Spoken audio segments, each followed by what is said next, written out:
All right, good afternoon, everyone. We're going to go ahead and get started here today. And I'd like to welcome everyone to our Gopher May Gopher Solutions webinar. And my name is Jesse Stapp. I'm going to be the moderator for today's webinar. And it looks like we've got a good group of folks that have joined us in the past. And if you're completely new to the webinar series, the Gopher Solutions webinar series is a group of webinars that are focusing on a variety of physical education subjects and topics. And past webinar topics have included PE teachers presenting on specific activities like assessment, fitness, classroom management, and PE advocacy. And some of the past presenters we've had have included Dr. Robert Pangrazi, Dr. John Medina, and Jean Blades. And our presenters have done a really great job of bringing useful topics and information to the field of physical education. And the webinars will almost always occur on the third week of the month. And just wanted to remind everyone that everybody included in today's webinar will receive a certificate of participation for 1 hour of educational credit. And also everyone that's included in the webinar today are going to be entered to win the prize at the end of the webinar. So hang tight with us. Today's prize is the Assess Pro Repetition Push-Up Tester. And towards the end of the webinar, we're going to be making that announcement. So hang with us. And today's webinar is titled Technology in Physical Education. This is actually part 2 of a webinar series that we did with Dr. Lisa Witherspoon. She did part 1 last month. She's back with us here today. And before I introduce Lisa, I wanted to mention that you will have a chance to ask questions as we go along here during the presentation. And they're only visible to me, the moderator, so feel free to type those questions. You'll see that on the right-hand side of your screen. As we go, I'm going to be collecting the questions, and we will have a time towards the end of the webinar for a Q&A with Lisa.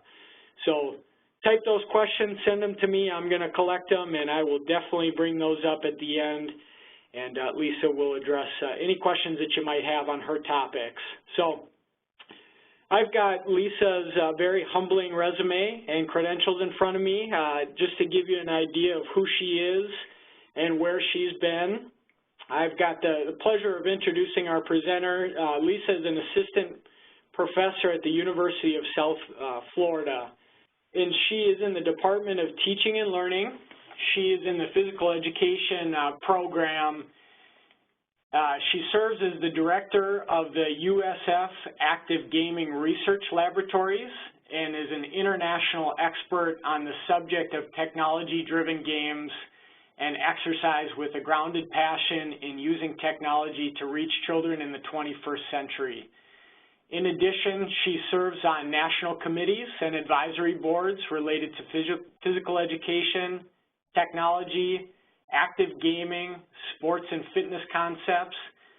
She also serves on the PE Central Active Gaming Managing Editor and has been elected as an inaugural iTeach Fellow at the University of South Florida to assist future teachers and current faculty in using technology in the classroom.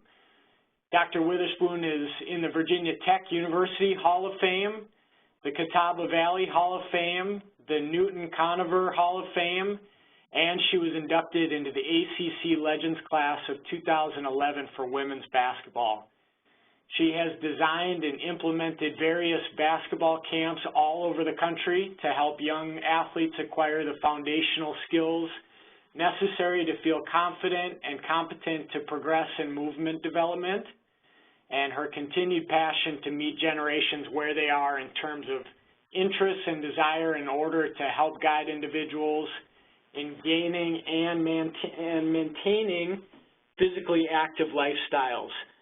So that was quite a mouthful there, Lisa. I'm going to turn it over to you, and you'll have the reins from here. Thank you so much, Jesse. And welcome back, those of you that were with us for the first part of technology and physical education, and those of you that are joining us just for the second one here. And like Jesse had mentioned, I don't do a great job of looking at the questions while I'm talking, so it's not that I don't feel like answering the questions, it's just we'll get to those questions towards the end of the presentation. During the first part of our technology and physical education webinar, we really just dove in and talked about the fact that society, both adults and children, are faced with dealing with technology on a daily basis. And there's many forms of technology in physical education. It's not really just one particular app or program. It could be looked at in terms of different ways of delivering presentations, delivering your curriculum, assessment strategies, behavioral strategies, et cetera. And as well, we also discussed the fact that based with the NASB standards, our national standards, and quite a few state standards, they're actually requiring quality physical education programs to be incorporating technology into your classroom at this point. We also briefly discussed four big overarching categories of technology. We talked about exergaming or active gaming. We talked about gizmos and gadgets, which are more like your pedometers, accelerometers, and heart rate monitors. We touched on apps that deal with tablets and smartphones, and then we talked a little bit about brain breaks, and I had also mentioned that we'll be discussing those further in webinars in the future where we break down each of those categories. So if you have a particular category that you're very interested in and want to learn more about, stay tuned to those webinars. I feel like those will be very informational and beneficial for you in the future. The last thing we really focused on was really talking about how you plan with technology and the fact that when you are using any kind of technology, you're using it as a modern jump rope. So basically looking at it as a regular jump rope or another piece of equipment, because it's just really helping us as teachers accomplish our curriculum objectives. And then we talked about how it also should focus on still allowing us to assess our students to make sure they've accomplished those objectives.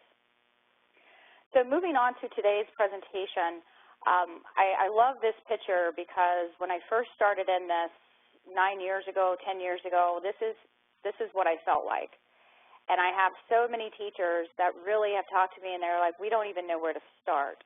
So I hope if there are some of you that feel like this, you'll get a better understanding today on what we're going to go through and how this might help you, because once again, it is a common struggle for teachers.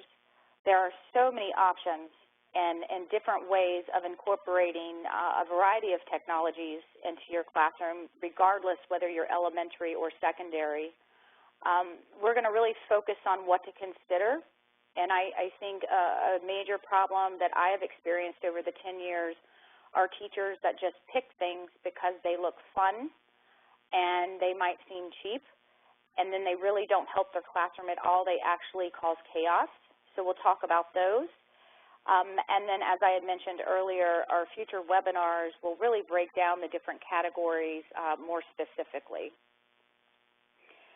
So this is a picture of a physical education classroom, and the thing about webinars, I can't see all of the attendees' faces, but some of you probably have a lot of different things going through your head, like, wow, that's a lot of equipment. You know, how do they have the money to buy that, or it's very organized, or where are they going to put anything else that they buy? And these are all the things that we have to go through as teachers when we start to think about adding to our classroom. So the four components of our conversation today, we're going to talk about, with technology, choosing quality versus quantity. We're going to talk about the cost effectiveness of the technology that you would consider. We're going to talk about space allocation, and then really what is the benefit of why you're choosing the technology. And at the very end, I will go through some ideas of some financial opportunities and ways of earning money and finances to afford some of the technologies that you might think are out of the range for you. So let's first start with quality versus quantity. Number one, more is not better. And quite a few times, even principals, they're offering money to teachers, or you're looking at something and the first thing you think is, I can get more of these so more students can use it, that's not necessarily better. You have to make sure that the equipment is durable. The last thing you want to happen is to buy a bunch of something that does not work and end up not being able to use it, and it be a waste of money. So more is not always better, and other considerations we'll talk about will help us with this category as well. Station work for developmentally appropriate practices. Quite a few times teachers don't really have the money to purchase technology, and even a simple app or something they use with an iPad, they will use it as a station, or an active gaming piece of equipment such as Dance Dance Revolution or Nintendo Wii. They may only have a few students active, so they'll use it as a station within a lesson that's accomplishing the same learning objectives. So that's another thing that we talk about. Even though all of the students may not be able to use the technology, using it in station work and breaking it down is a very effective option for the students and for the teacher. Technology is going to break down. Bottom line, we're going to have issues with phones, computers. I briefly mentioned this in part one. So we just want to make sure that what you're buying is durable and it is of quality and not something that you're just putting out there because it looks cheap and fun. And the last one is the free apps versus the cheap apps. There are quite a few apps out there where teachers can look into those, and once we get into tablets and really start going through apps, it's extremely informational. There are quite a few free apps that are great, but there's also some apps that are 99 cents to $1.99 that are so beneficial. It makes your life easier as a teacher. It lets students learn independently, and they are very effective, and they can really hone in and teach what you're trying to get across to your students. So with that first section, really looking at the quality of the technology you're choosing versus the quantity or how much of it you're getting. So that leads into cost-effective. So multiple purposes. And what I mean by multiple purposes, you don't want to purchase and spend money on a technology that you're going to use one time.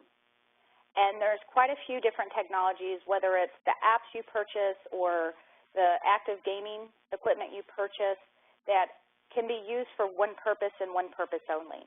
So if you're spending money and trying to think of how you're going to spend your funds, you want to make sure that you're able to incorporate that technology in multiple ways in your curriculum. And one example of that, I had teachers that when Nintendo Wii first came out, they went absolutely bananas over putting this in and using it, and I was helping them understand they needed to use it with stations because they had the remotes and only 2 could play at the time. And the number one problem were the batteries. Whether the students would leave the batteries on, they wouldn't turn them off, or the teachers forgot to turn them off, they were constantly having to replenish batteries. And most of you know, even in the household, and those of you that have kids, it's buying toys with batteries is kind of one of those things that you cringe at. It's like, oh no, I'm going to have extra batteries. So think about that in school when you have all of your children all day long and having to replenish those quite often. So making sure you understand what you're purchasing might seem cheaper, but if it comes with the strings attached to it, such as batteries, that sometimes is a hassle as well.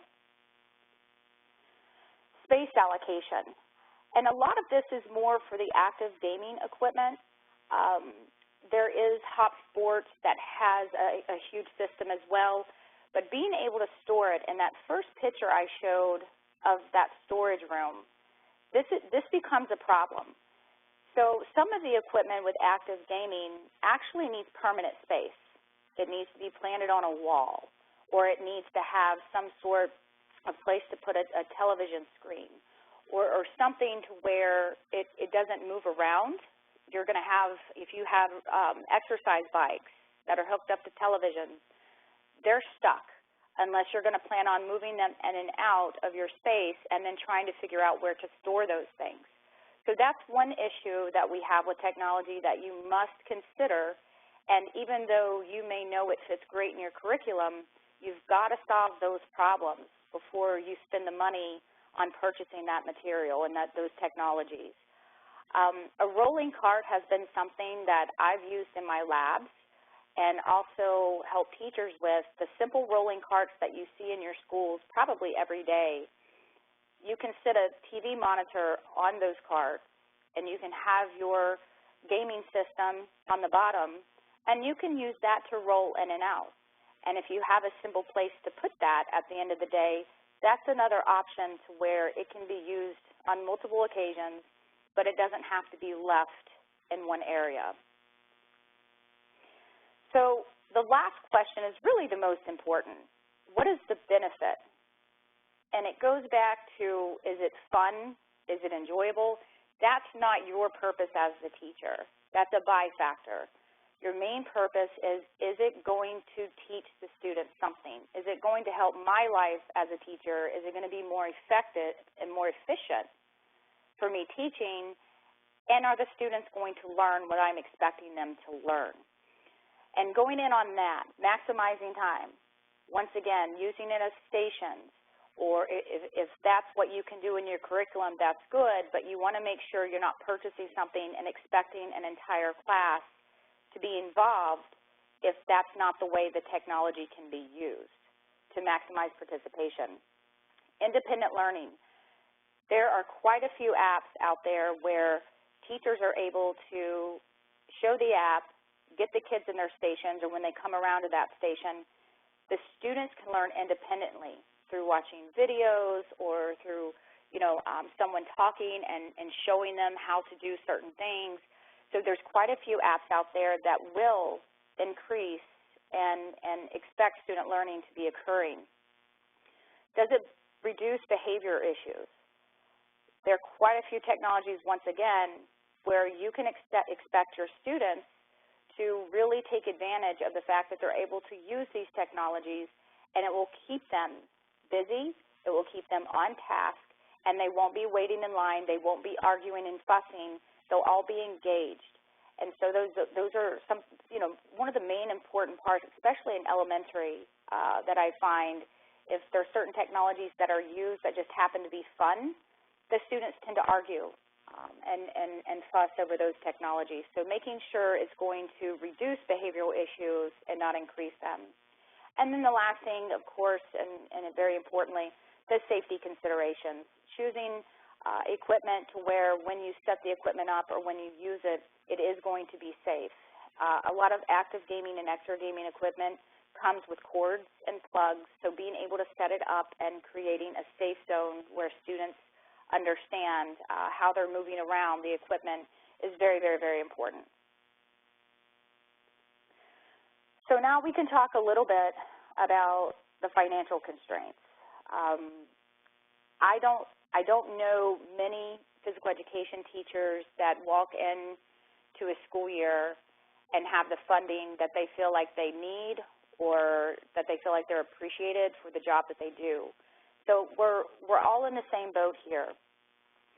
I have worked with quite a few teachers, and I've also learned quite a bit from teachers on how they've been able to raise and maintain money in their accounts for purchasing equipment, and at this point purchasing quite a few different types of technology methods.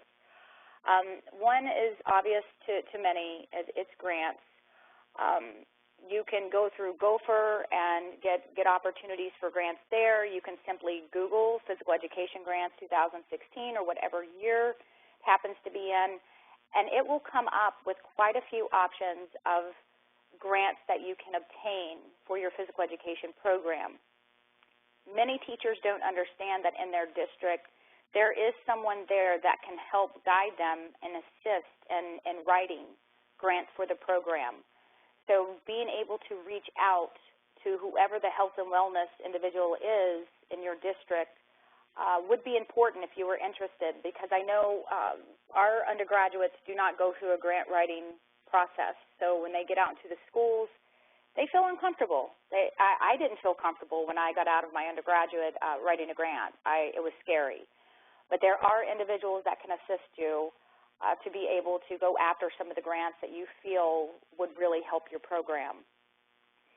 Community access, fundraisers, being able to reach out and do these fundraisers And I put "you can do it" because some of the most simple fundraisers for physical education programs here in Hillsborough County have come right in their PE programs, where they might have pedometers, and they purchase little pedometers or have them, and they've done a step program for one day, and the kids get to log their steps, and they've gone out to their parents, and they might give a penny for every step, or 2 pennies, or 5 cents, however.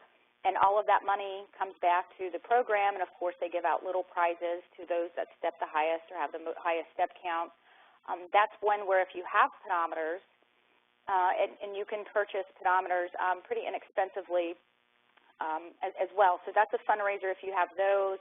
We do the turkey trot, where once you get it set up at the beginning of the year, where the kids just come out during their regular class time, or 30 minutes for one day. They come out and they run laps or jog or walk, the same kind of situation, and then the money comes back to your PE program.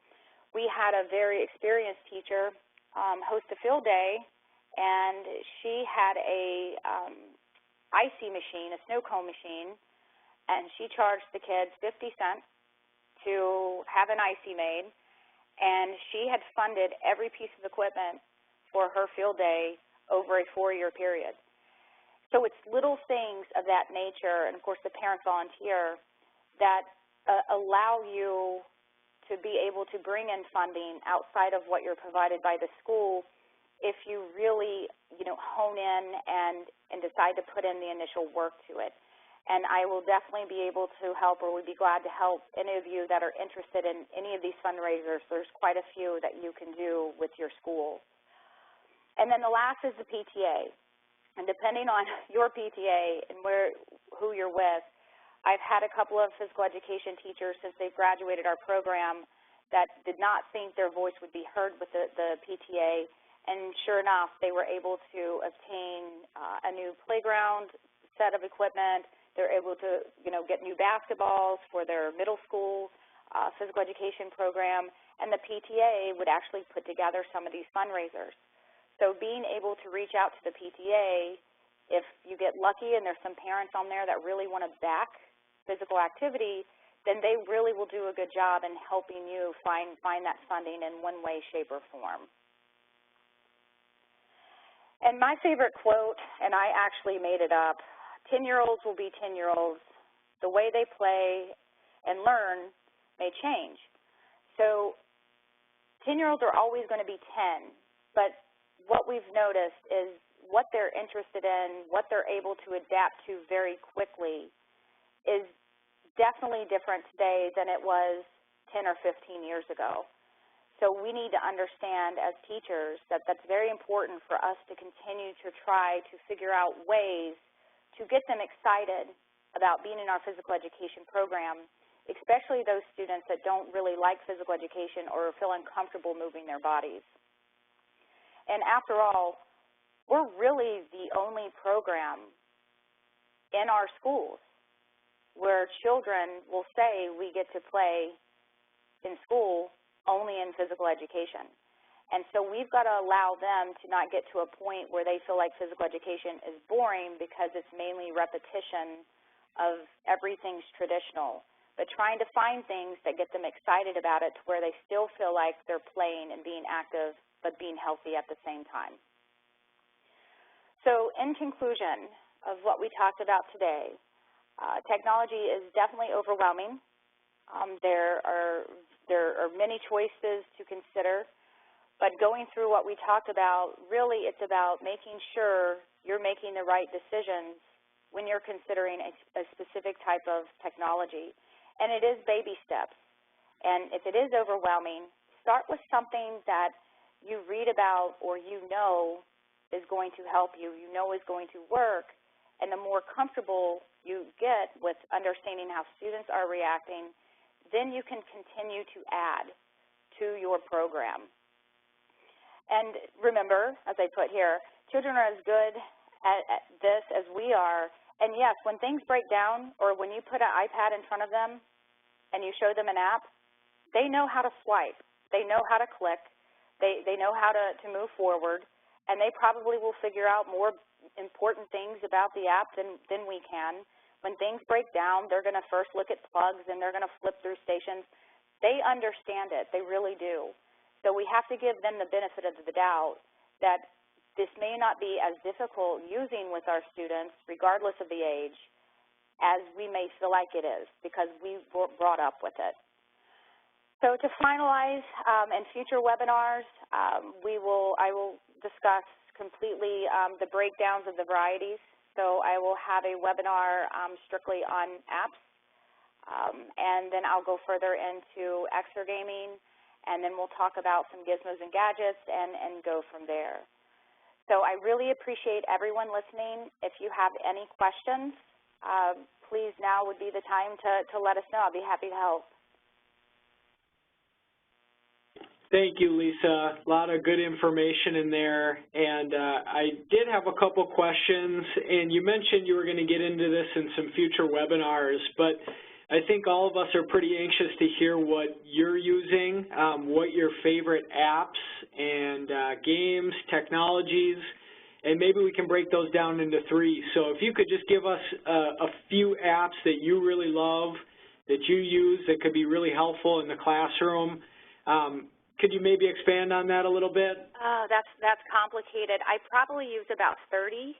And once again, it goes, well, I've been doing this for 10 years, so it really depends on the content I'm teaching. And with my teachers, the different position I'm in from the teachers that I'm probably talking to right now and talking with is the fact that I really think that I am preparing my teachers. So when I'm teaching a lesson, preparing them how to teach, I try to use apps that they could possibly use in their classroom. So I teach very differently than what you all would do in the classroom. So I use presentation modes for an app. I use one, and I purchased it, Explain Everything.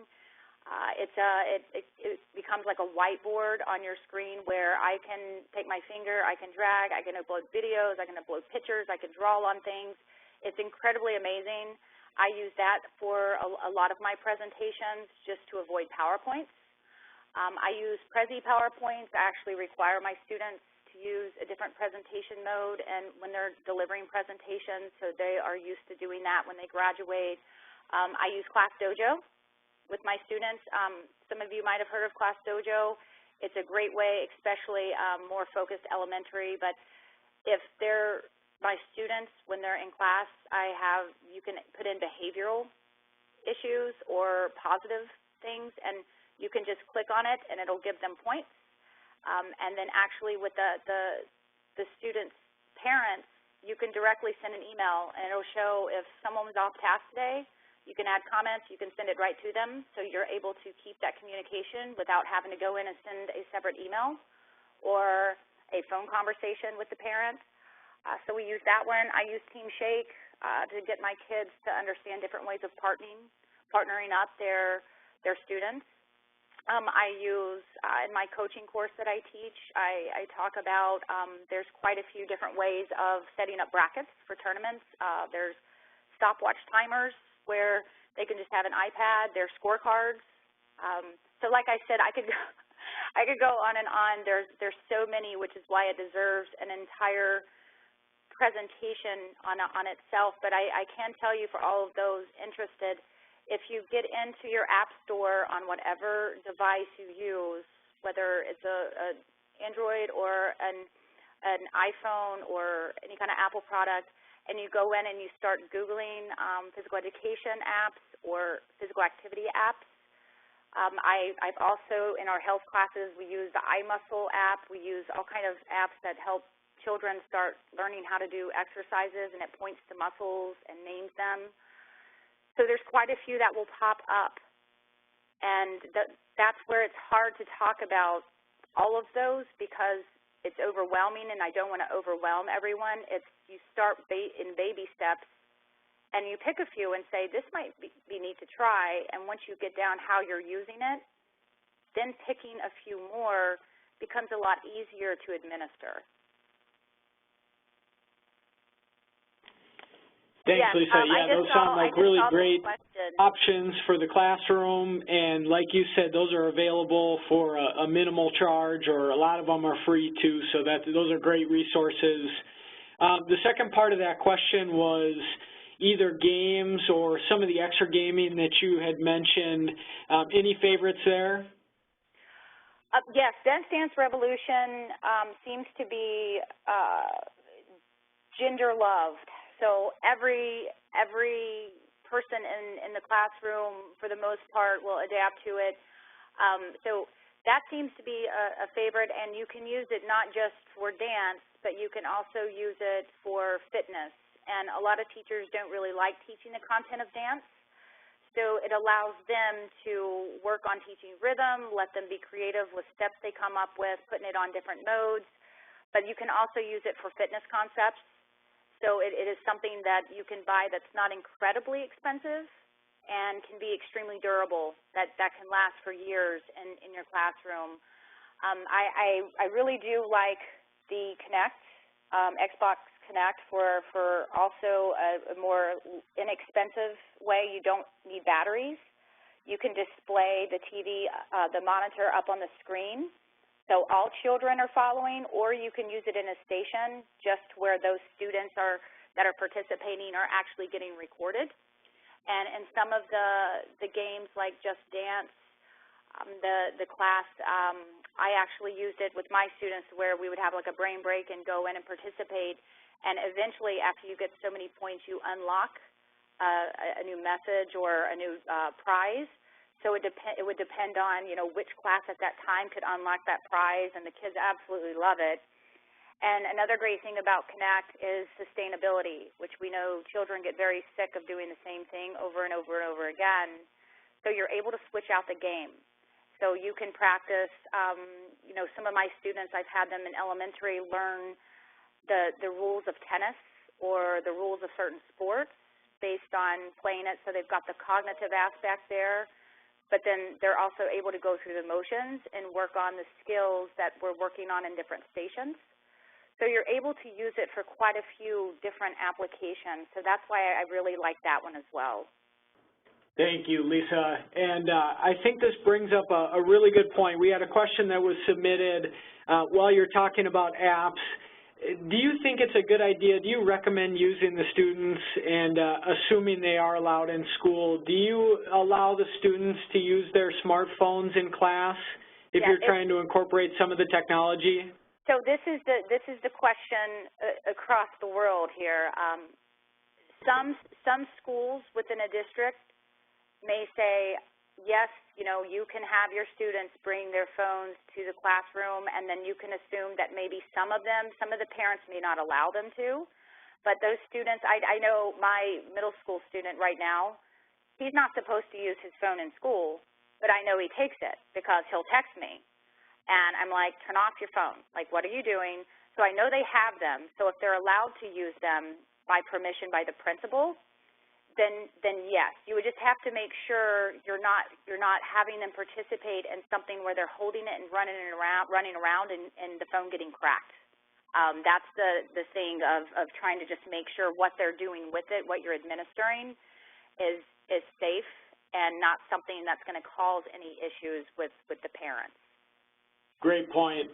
And I had a really good question. The questions are flooding in, so thanks everyone for submitting these.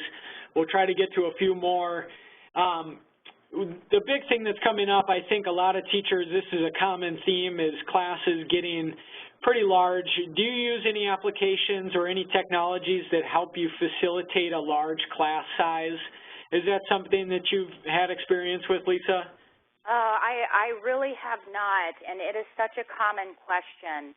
And unfortunately, I know what some people are thinking about as large being anywhere from 50 to over 100, 150, quite a few students. And unfortunately, that's just incredibly impossible to handle, and I think get everything accomplished that you want without a lot of teachers.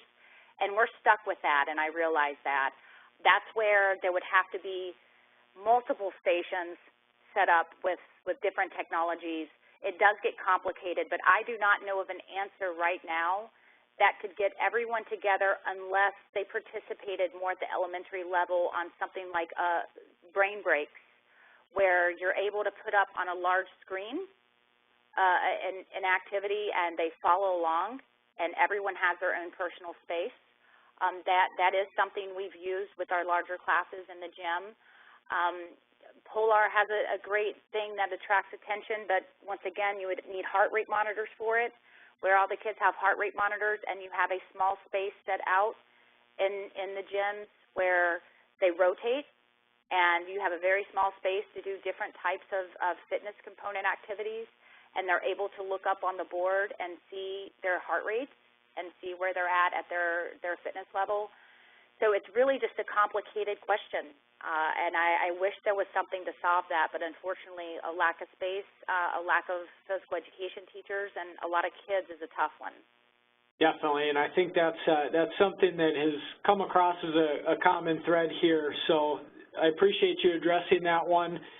Another one that just came up I think was a really good point. Is there anything that you use for students, either sidelined due to illness, injury, that you'd like to get them participated in a lesson either in a modified way or anything for those students not able to participate for the day? I have not really focused on those. Technically, an injury or an illness where their sideline would be more of the apps related to cognitive learning, to where they're actually still learning, whether it's through different videos, or something where they're actually able to watch, learn, and then regurgitate in some way or fashion what they've learned. But being able to get students that are injured still active is kind of difficult because it would depend on the injury, and I haven't delved into that. That's a good question. Sure, lots of variables there. So thanks everyone again for the questions. We'll wrap up that section of the webinar here. I did want to mention we've got our winner for the drawing, so I will announce the name. It's Jeffrey Bradley. So Jeff Bradley, congratulations. We've got your email here, so we will be in contact on when we'll be getting the prize out to you. We'll get that out to you as soon as possible. And I'd also like to remind everyone just once again to keep an eye peeled for that certificate of participation for today's webinar. As I mentioned before, it will be an hour worth of credit towards educational credit. We will send that out. It's usually a few days, so keep an eye peeled here.